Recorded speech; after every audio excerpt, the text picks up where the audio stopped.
Welcome everybody to the food edition of the London Design Festival. I'm Kim Severson, and I'm a food correspondent for the New York Times, and I think about what I eat a lot. And I think food is something we do. You know, we're also invested in food, and it has cultural implications and nutrition implications, and mostly it's delicious. And so I'm always happy to find an opportunity to talk about the ways food is much more than just what's on your plate or what you're shoving into your mouth at any given time. So welcome everybody. We have three people who are just astounding innovators, and I'm really excited to have a conversation with them about the sort of circular nature of food and how we can work toward a more regenerative food system, which sounds kind of lofty and in the sky, but these folks have really taken some practical and real life approaches to changing our food system. So I'm just going to start with each one of them, and we'll just have a little, by way of introduction, a little chat, and then we'll get going. Let's start with Martin Dickie, who's coming to us from Aberdeen, Scotland. Martin is the founder of Brewdog. And Martin, first of all, tell me what did you have for dinner last night, or what are you going to have for dinner tonight? What's your day-to-day food consumption looking like these days? Yeah, it's a bit of an interesting bag at the moment. So as of a year ago, my wife and I decided that we should start growing a lot more of our own fruit and vegetables. We live on a farm, so we really have no excuse for not at least trying to support ourselves with some food. So right at the moment, we're full of tomatoes, and cucumbers are the main things coming off at the moment. So I think we're averaging about 3 to 4 cucumbers a day, and a load of tomatoes too. That's a lot of cucumbers, my friend. It is. It's a lot. It's amazing what you can do with cucumbers, though. Right. We've had them in the barbecue too. So. Oh, really? Nice. And let's jump over to Jasmine Crowe, who is, we're both based in Atlanta, Georgia right now. So tell me a little bit about what did dinner look like for you last night or tonight? What's your eating? What's your world? What's your food world? Well, Kim, I just got an air fryer, so I'm probably very late to that. But I put a piece of salmon and roasted broccoli in the air fryer, and I thought it was just an amazing dinner. So that's what I had last night for dinner. And so look at you. Yeah, I'm trying to do a lot better.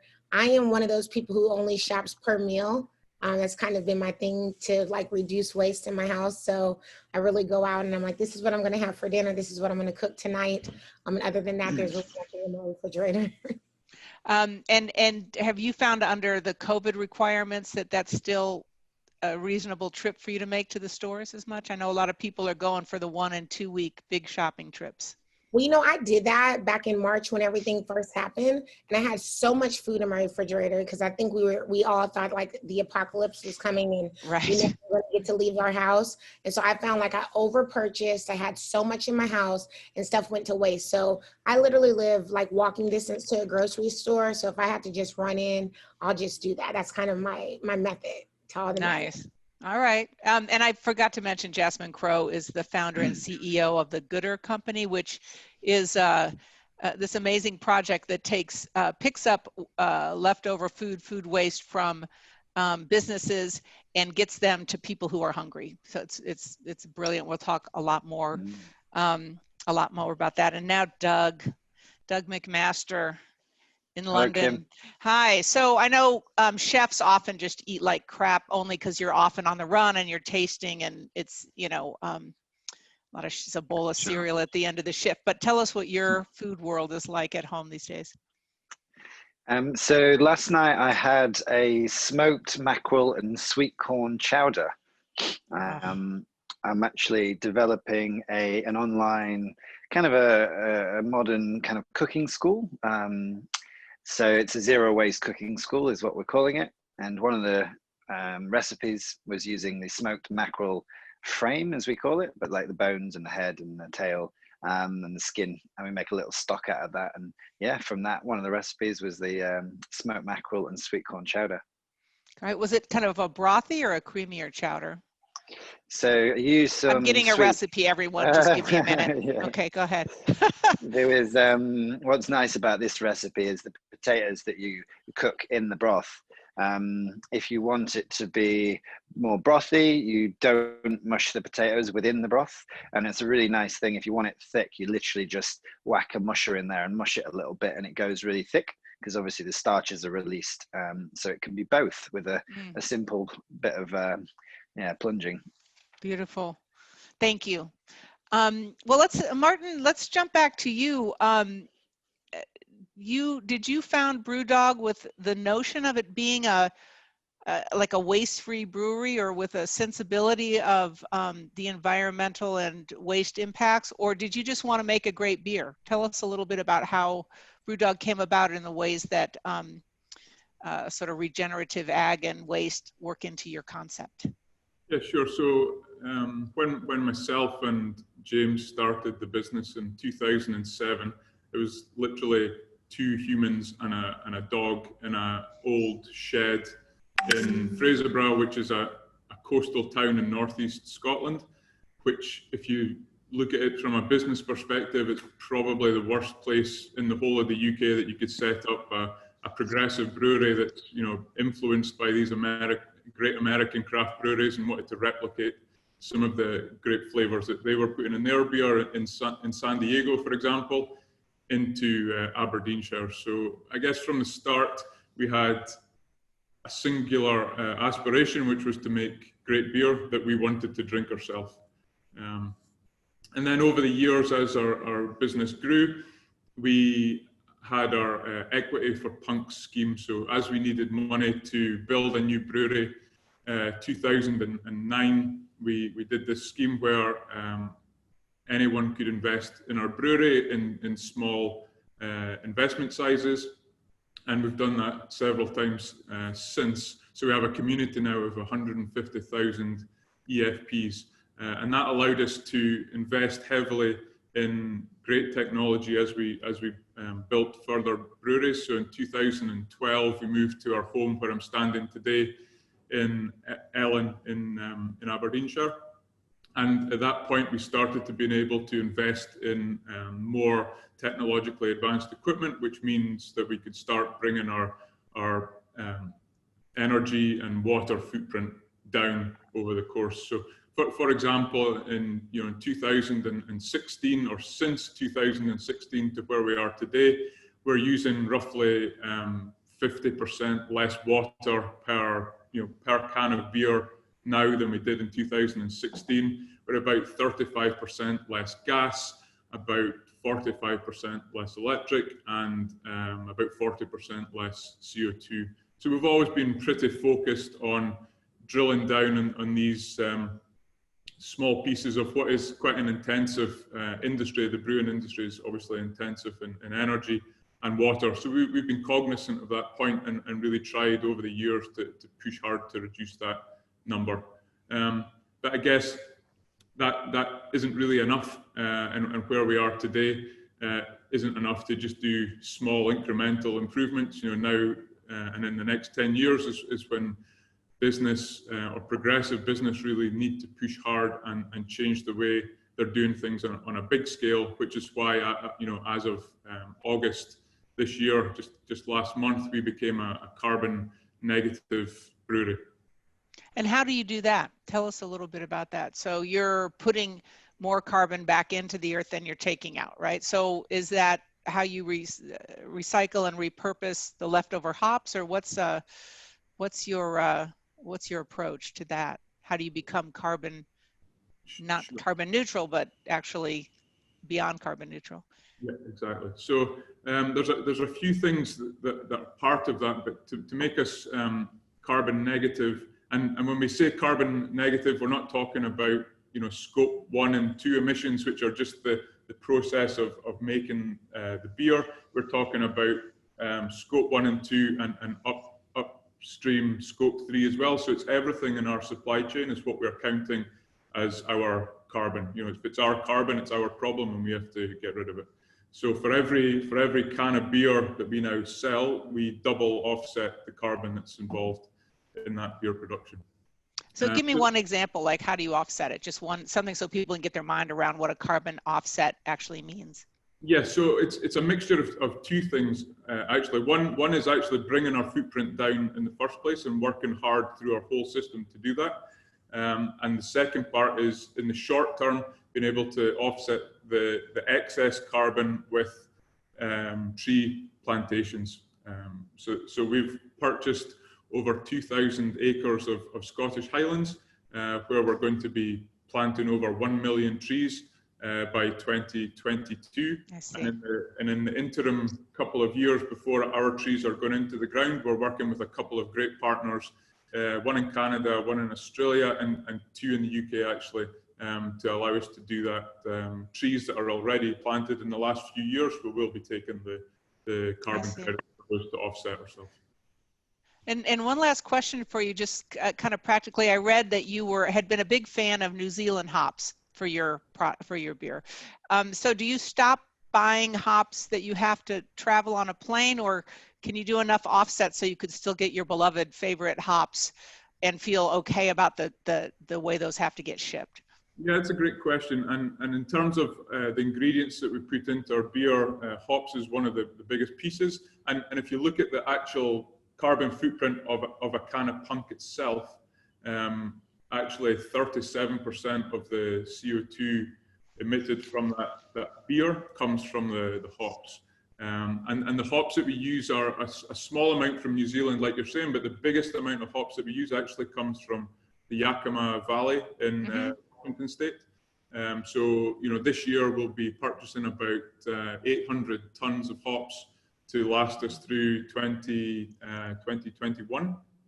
But all those hops will be sea freighted at regular intervals throughout the year, so we can take them as and when we need them. And that's the lowest, lowest impact CO2 way of getting them to us in Scotland. And the farmers that we work with there are really working hard on lowering their footprint.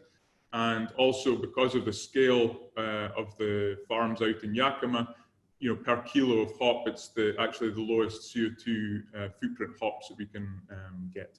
Wow, fascinating.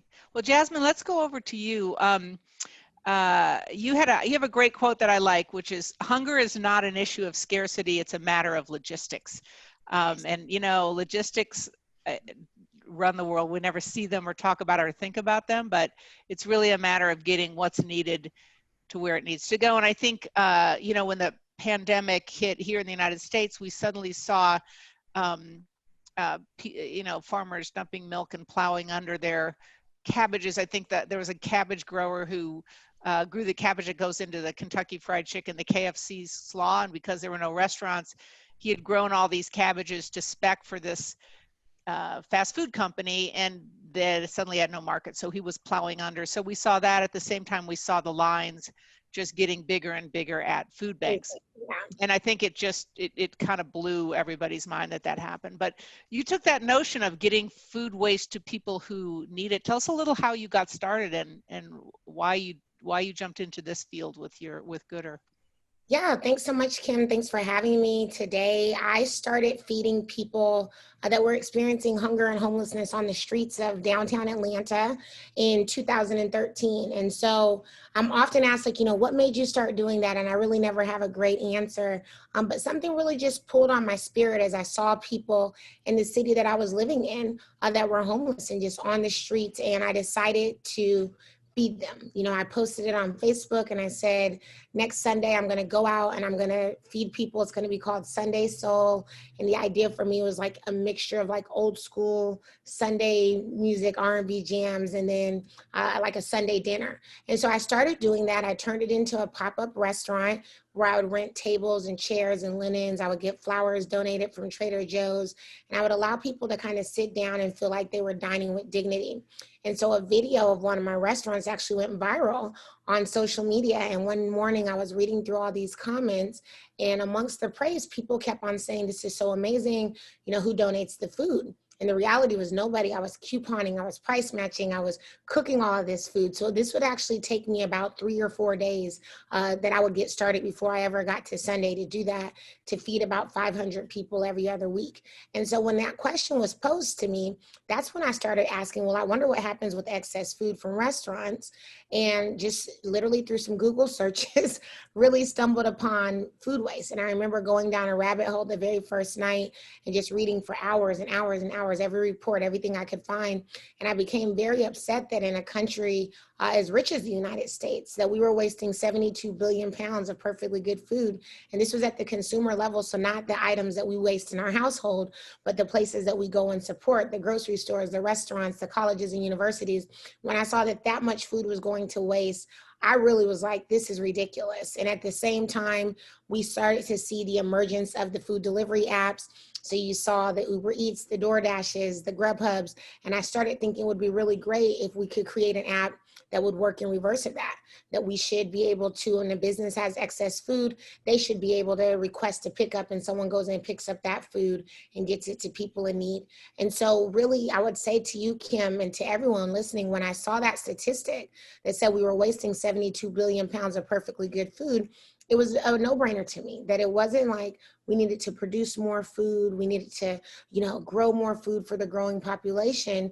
We needed to really connect all this excess food with the people who needed it the most. And I just began to get started on that journey. Great.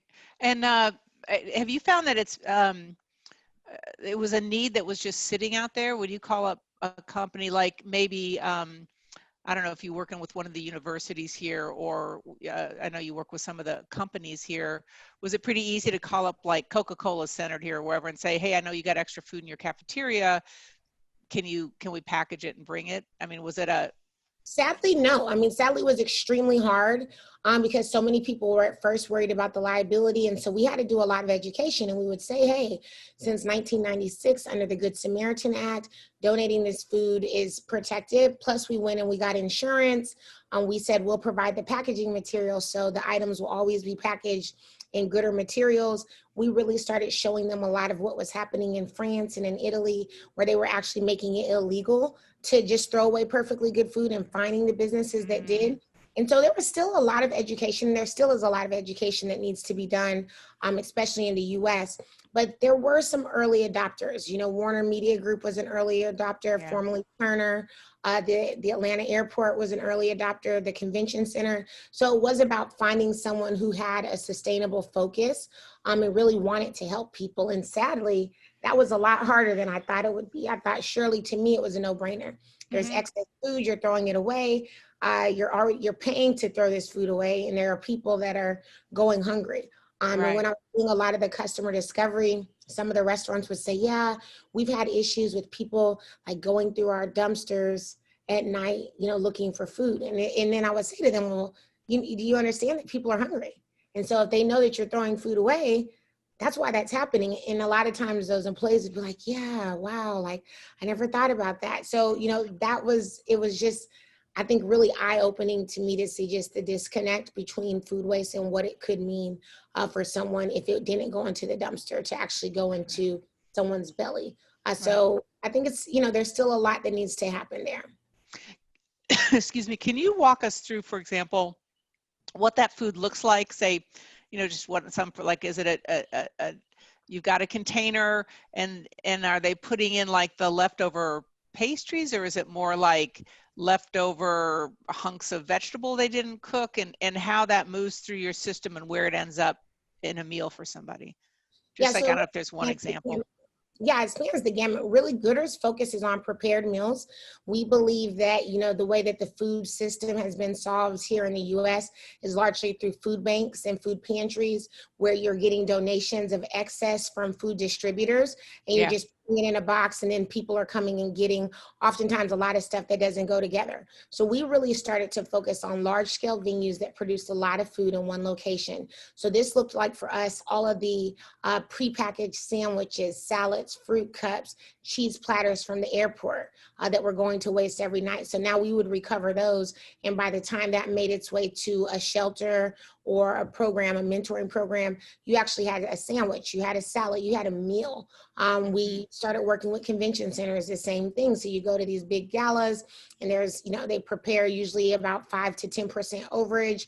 And now they have all this extra food in their hot box. That's the food that we started to recover. So when that food got to its recipient, they can actually enjoy a meal. We have, since the start of the pandemic, started working a lot more with farmers. So we are amassing a ton of produce, but even still, by the time it makes it to the Goodr distribution center, our staff is putting that together in boxes or bags so that people, when it gets to them, are having an abundance of different kinds of produce. So we really want the final user to feel, again, the dignity in receiving something that they would possibly go and order and buy themselves, as opposed to just giving them something else.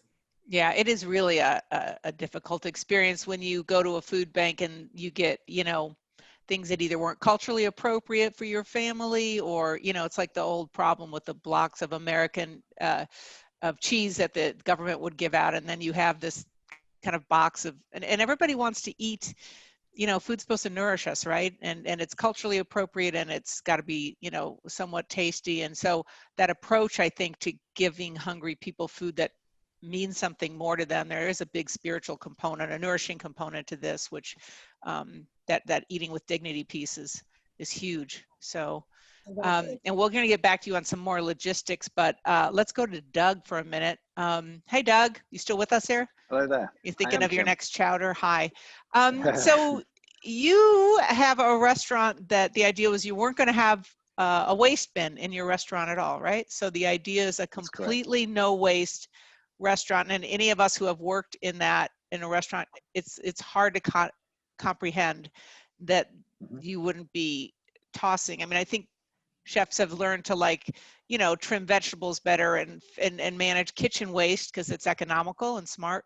But how do you do it? I mean, what do you, like, you know, like, there's just, how do you not throw stuff away? So tell us a little bit about your restaurant, Silo, and where you are and how you came to this world. Sure. Well, I'm a chef, fine dining. Well, my pedigree is fine dining cooking, and I would travel all over the world working in some of the world's best restaurants. And over the years, I fell out of love with it and became a bit disillusioned. And there was this kind of gross appetite for perfection, which I see as really unhealthy and a real sort of force to create waste. Perfection leads to a very full bin. And I was very lucky, sort of serendipitous moment where I was working in Sydney for one of these world-class restaurants that was the worst example of a wasteful restaurant. And I met this artist called Joost Bakker, who is one of these sort of geniuses, as if from the future. He'd sort of been sent back in time with this kind of incredibly simple solution for a zero waste food system. So it was largely, well, entirely his idea, his premonition to not have a bin. And I was just at the right place at the right time and had a set of skills which could carry out his vision. And so me and Joost in 2012, which is quite a long time ago now, 8 years ago, attempted the first binless hospitality venue, which was started as a little cafe. And one night he kind of had this brilliant idea and then sort of left me to it because he was an artist and got bored easily and would go on to the next project. So I was left there in this cafe to figure out how to not have a bin. And I was sort of making shortbread one night, and it's right at the beginning, and having to mill my own flour and churn my own butter to make this very simple product. And sort of many hours later, finally had the raw products to make the shortbread, and eventually had this thing to eat. And I ate it, and it was a real sort of moment as a sort of hedonistic foodie in something so simple as a shortbread to discover so much flavor that I didn't know was there. So it's a really interesting juxtaposition between trying to do a sort of virtuous act, i.e. not have a bin, but then within that journey, I discovered this superior flavor in something quite simple.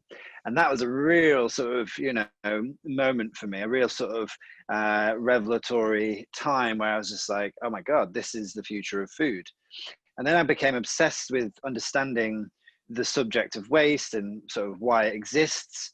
And it was quite fascinating when you think waste is a very, very, very modern enigma. It's not something that existed anywhere in nature until humans kind of did or synthesized nature in a way which was no longer natural, which is, I guess, why waste exists.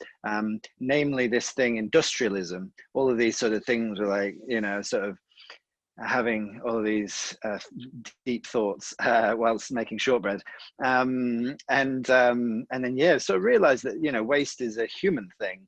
You know, there's no waste in a jungle. There's no bin, and you can call, you know, feces waste, but that's not what waste is.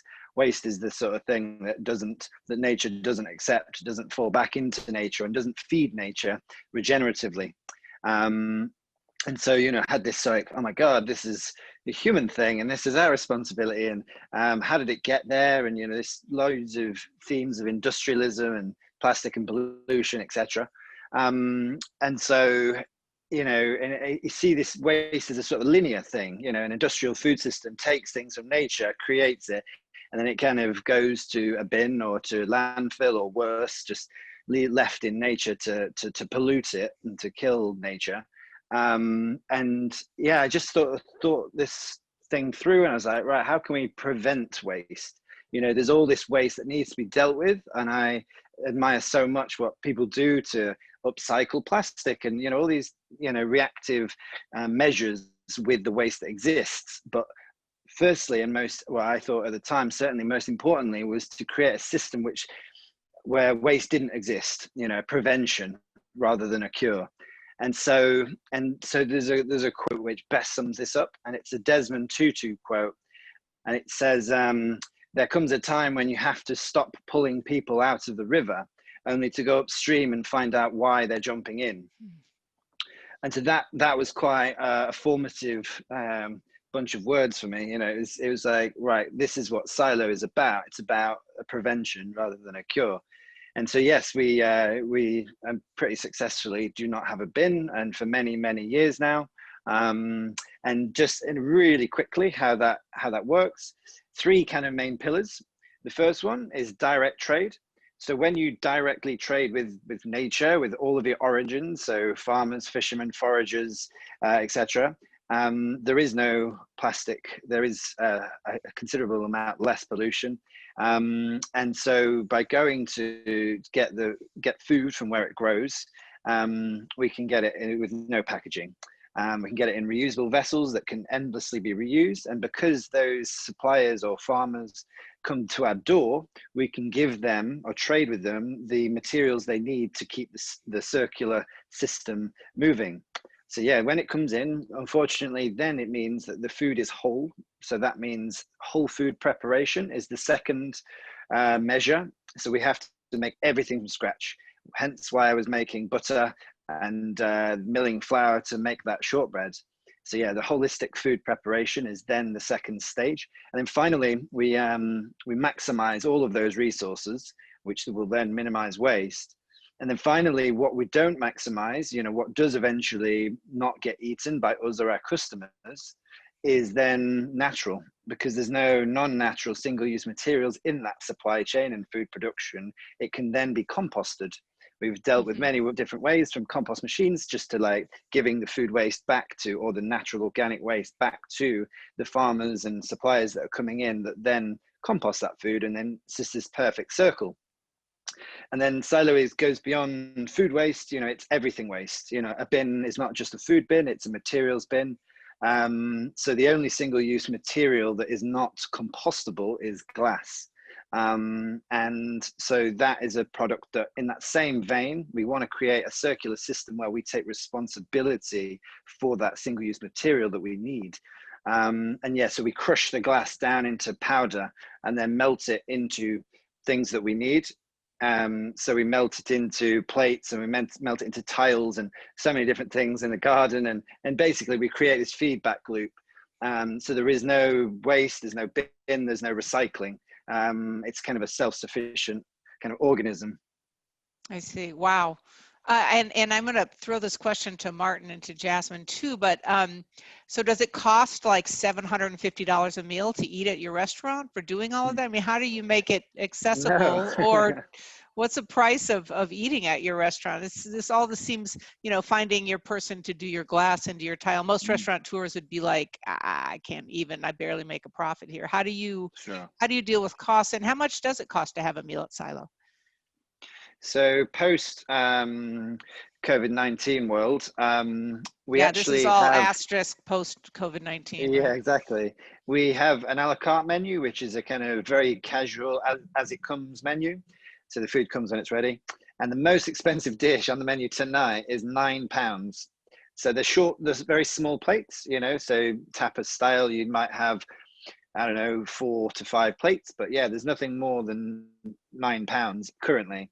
Wow. So yeah, it's very affordable, and I've been doing this for quite some time now. And it's, imagine like a big kind of old school, one of those telephone dashboards, and you're just sort of like twiddling the knobs to make everything make sense. It's a bit like that with the finances. And now I'm not a great businessman. I want to own a Tesla, but I can't afford one. So I'm not like, you know, ludicrously, you know, wealthy, but it has been a business that's profited for a number of years now. And Right. the way we do it is, you know, it's just twiddling those knobs to make it make sense, to kind of find that equilibrium. And yeah, so staff costs are of course exceptionally high because we have to make everything from scratch. However, what you offset is the food costs. The food costs, we average 6% of our revenue in the last year, which is record low. Phenomenal. Like record low. I mean, most restaurants, if they're hitting 25 to 30, they're doing great, you know. So Exactly. yeah. Exactly.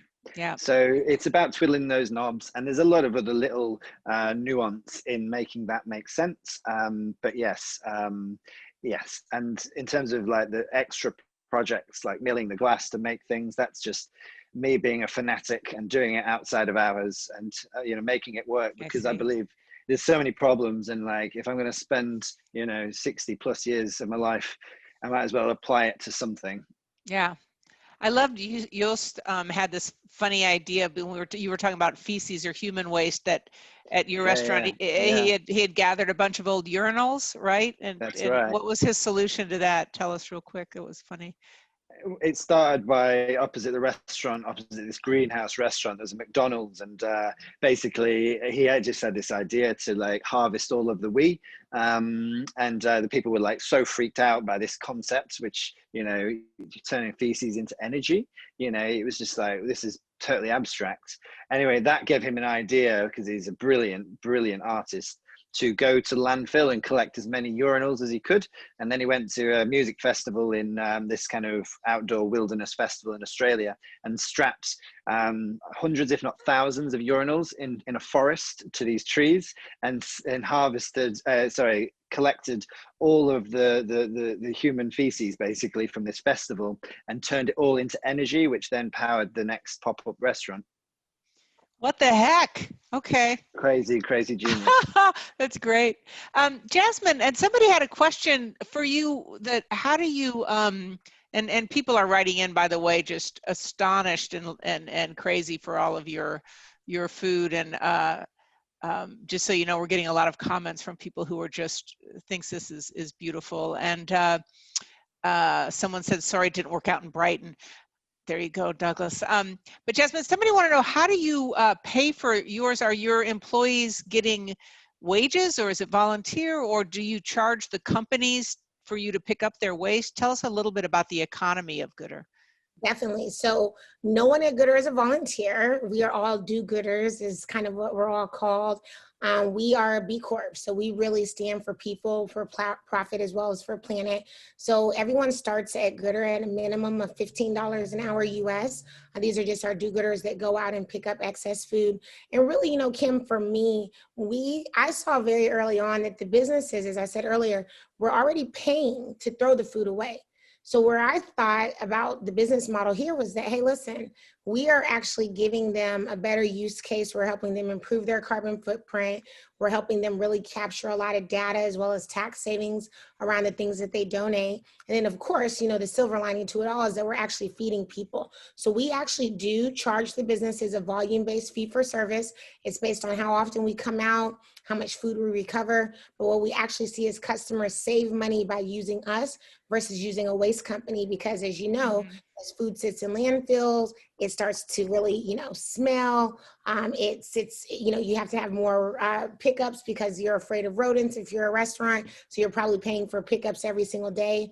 And so where Goodr comes in is we really help them divert that. And then also beyond just what we do with the edible food, we can help them compost, animal feed, also turn that waste into energy. So we really see ourselves as a food waste management company where we would help a business get to zero food waste. Wow, fantastic. And Martin, let's talk, how do you, first of all, somebody wrote in and said, what's wrong with UK hops? Kind of indignantly, maybe, I don't know. I'm imagining there probably aren't enough hops in the UK to do what you're doing. But talk to us a little bit about how do you keep the price of your beer reasonable when you're up against the, you know, economies of scale of, you know, Anheuser-Busch? Sure. Yeah, with regard to UK hops, there's nothing wrong with UK hops. With the style of beers that we make, which are very much in that IPA format, which are very, you know, big orange, tropical, citrus flavors, the UK hops don't provide that flavor profile. So that's why we work with the hop growers in Yakima Valley. And also the amount of hops that we buy, I think, is about 50% of total UK hop production too. So there's not enough hops in the UK for us also. So how do you keep the price? What's the price of a can of your beer? Yeah, so a can of the beer in a grocer in the UK would be around £1.50, £1.60, something like that. Okay. How do you keep that cost reasonable? I mean, I guess when you look at the sustainability part, then it's not, if you want to be more sustainable, things cost more. I mean, we talked briefly before about the inputs that we're putting into the beer. So using less gas, using less electric, using less water means that we're saving money. So, you know, by good and clever housekeeping means that your cost of production will actually decrease as opposed to increase. And then on top of that, where we are now with our current project of really trying to drive the site here to being carbon neutral. So you can see just over my shoulder here, there's a piece of brewing equipment. So that's our big brew house. So this year in the system behind me, we'll make about 75 million litres of beer.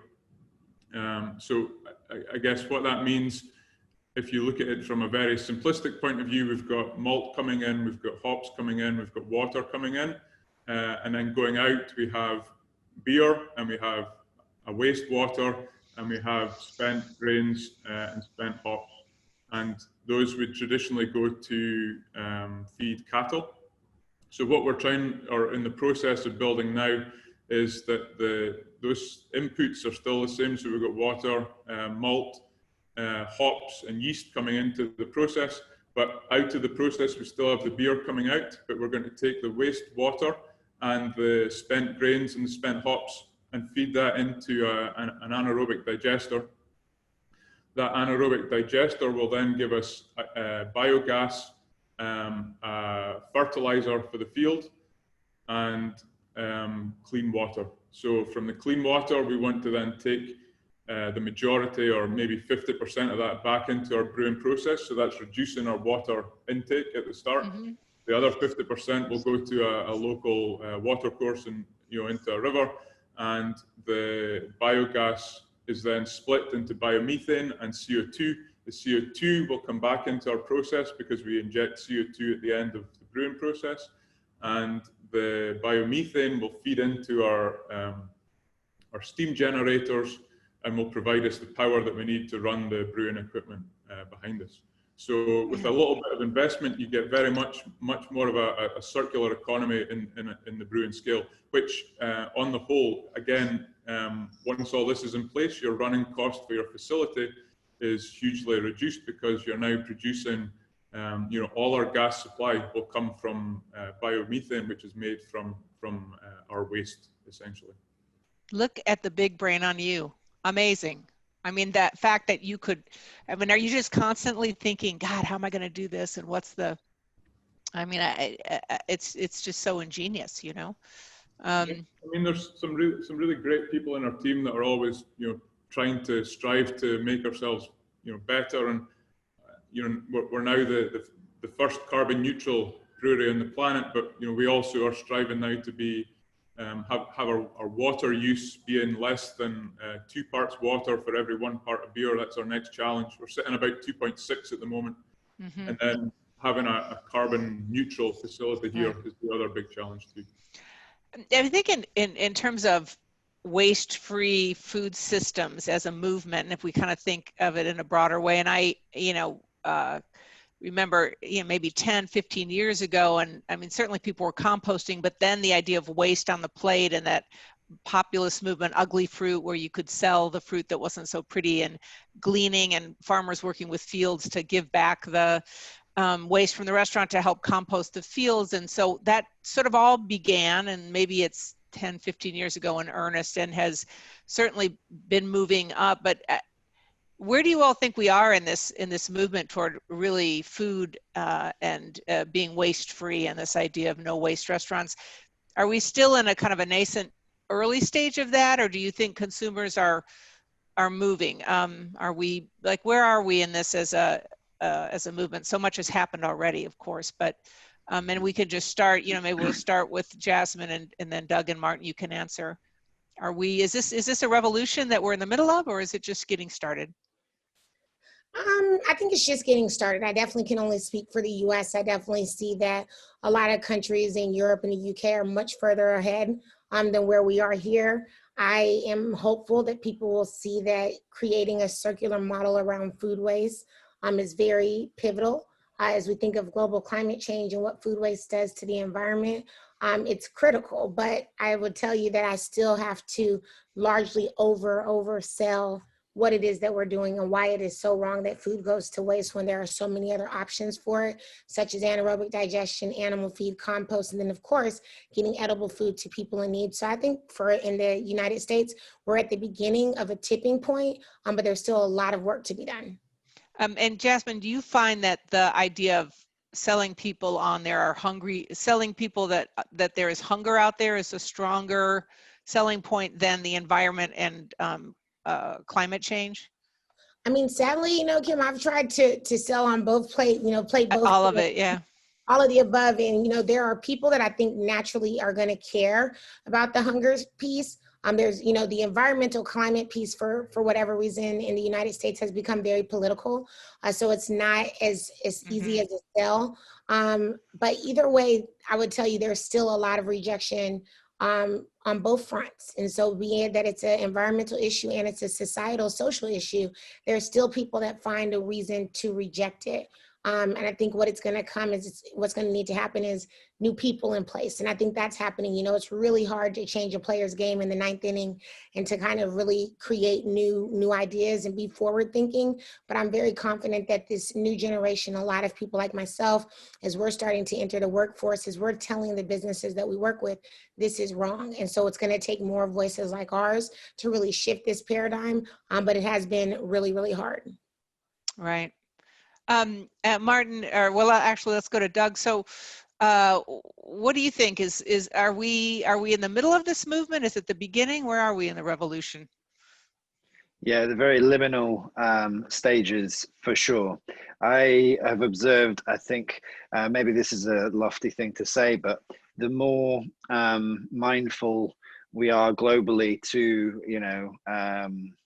unnatural behavior, unsustainable behavior, the more even subconsciously we react. And throughout society, the more, especially since the internet, the way information has been shared about the state of the world, the more industries move towards a more natural, more sustainable approach.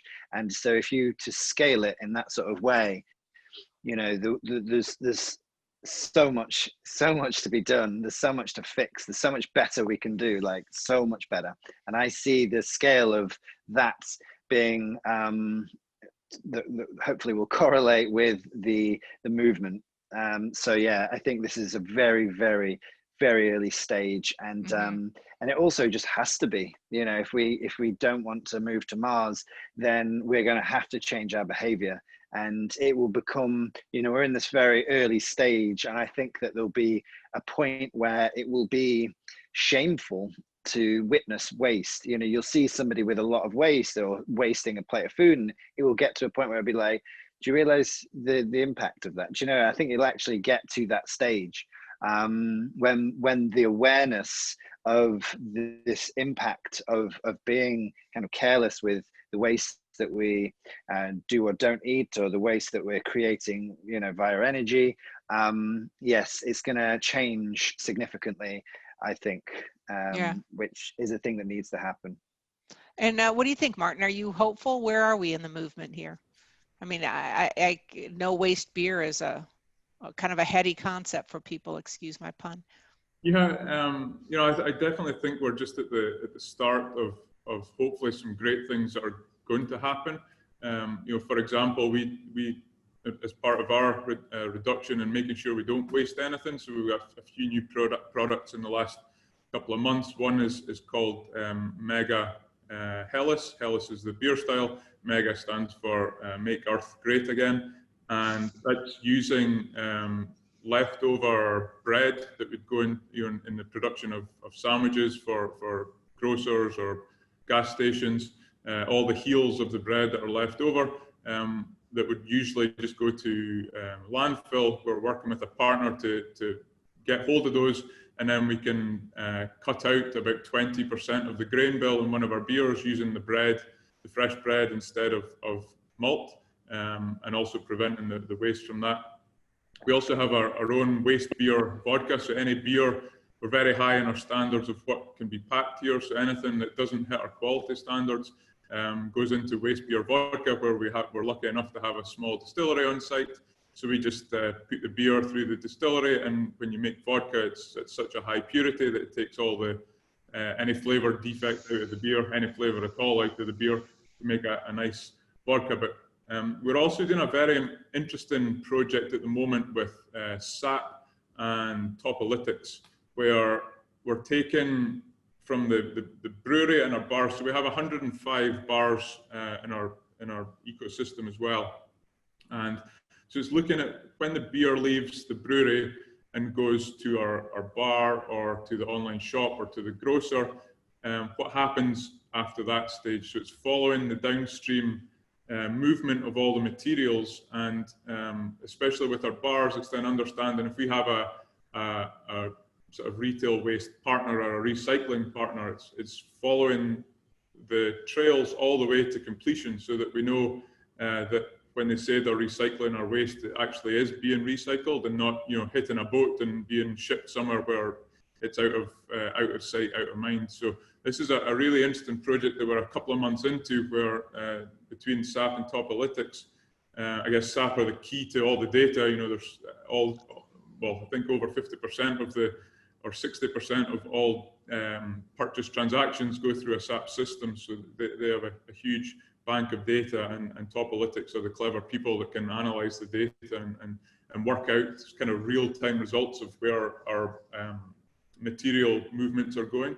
So that's something that should really allow us to see if this material, you know, if we want to be a zero waste brewery and we're recycling our material, that the material is actually being recycled from the people in our downstream system. So that one's really fun. And then from our own bar's point of view, in terms of waste, you know, simple things like having a growler full of beer. So, you know, you're taking your returnable container back to the bar, fill it with your beer at the end of the night, take it home, wash it out, and then take it back again. So those little things. And then from a general carbon footprint point of view, working heavily on trying to promote and push sort of vegetarian, vegan, plant-based diet is really important as well. So 50% of what's, or over 50% of what's in our menu and all our bars is vegetarian or vegan.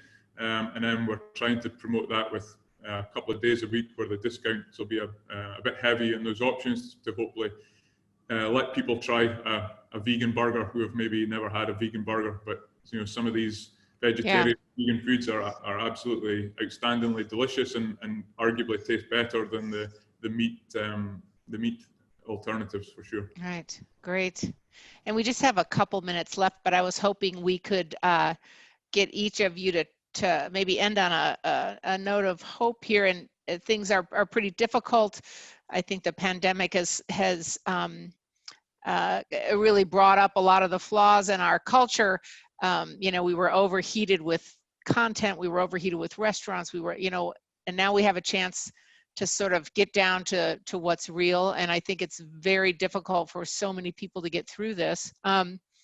But just on that note, like, what do you all, how do you all handle it? How do you handle no? How do you keep going? What is it that, where do you pull up from yourself the ability to do this tremendous amount of social change? Because it's not easy to do what you all are doing at all, or to be a visionary or a leader. So on those days when you're like, I cannot do another thing, how do you keep going? And Doug, let's start with you.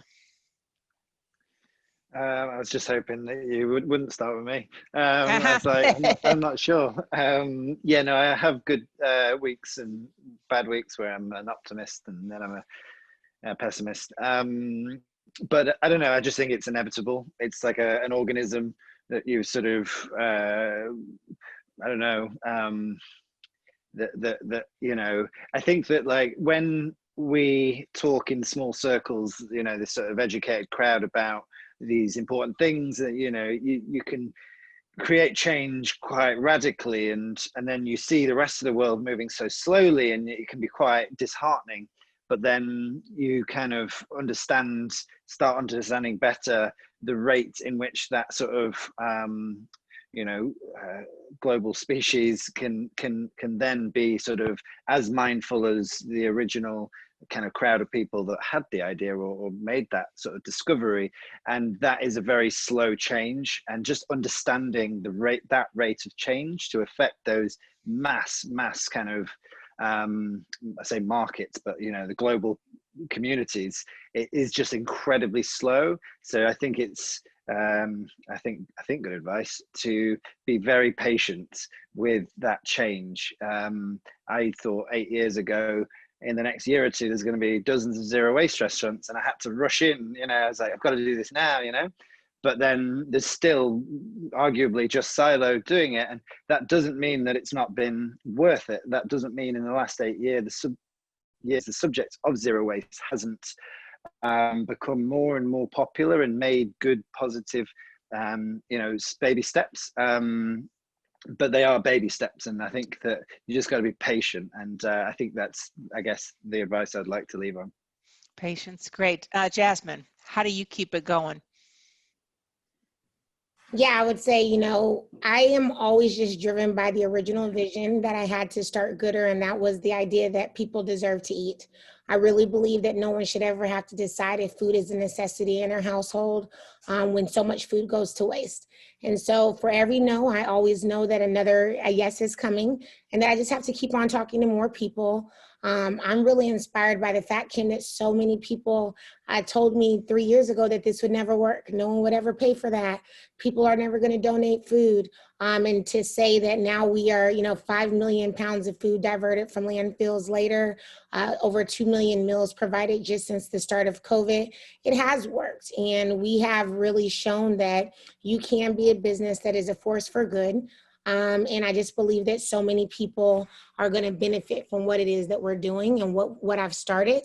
And so it just makes me continue to just I have the impetus to keep on going. And I think about the people that we provide jobs to, and really just the fact that this whole model of like circular food economy is real. And that even if 100 people told me no, I'm confident that like within another year or two, they're going to come back and say, you know what, we've rethought about this. We've seen what you guys have been doing, and we should try this as well. Because I pray that the fear of missing out will hit every business. The fear of doing the right thing will make every business start to think like, I need to do this as well. So that's what keeps me going. Fantastic. Thank you, Jasmine. And Martin, take us out. Give us you get to be the closer here on hope for the future on a circular food economy.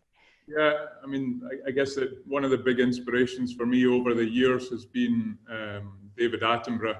You know, just watching some of the amazing documentaries he's made on the natural world. And I guess one of the big turning points for me in the last few years has been having kids myself. And you know, when you look back, the almost 40 years now since I was born, and how the world's changed, definitely not for the better in a lot of cases over that 40 years. You just really start to think, well, actually, what does the next 40, 50, 100 years look like? And I think it would be an incredibly sad thing if you know, the next generation look back at our generation and say, well, you know, those guys still had an opportunity to make things better for everyone and for the environment, but they chose to stick their head in the sand and do nothing. And I just think that that's not the generation that we want to be, you know, remembered as. You know, now's the time for everyone, and for, you know, for us, and the, you know, amazing work that Jasmine and Douglas are doing as well is incredible. And I think the more people that are forward looking and see that there is real positives to be had in the, you know, in the world and in the economy that we have, the better. So there's definitely, I think, a lot of hope there for the future. And it's not going to be easy though, but we definitely have a chance to change it for the good. Great. Thank you, Martin. And so that really, we're at the end of our time. I want to thank the London Design Festival, first of all, for realizing that food, my favorite subject, isn't important enough to be incorporated into your agenda. And thank you for letting the New York Times be part of it. And our panelists, you guys are amazing. I walked away with many stories I need to get out and write. I can see that, but you all are fantastic. And to everyone who joined us, thank you. I think everybody, we can give a big virtual round of applause to our very inspiring panel. And so I hate that maybe next time we can all do this in person and applaud you for real. See, all the little hands are going up because that's how we live now. So thank you, panelists. Thank you, Design Festival. And thank you most of all, everybody who showed up to listen to this. Thanks. Thank you.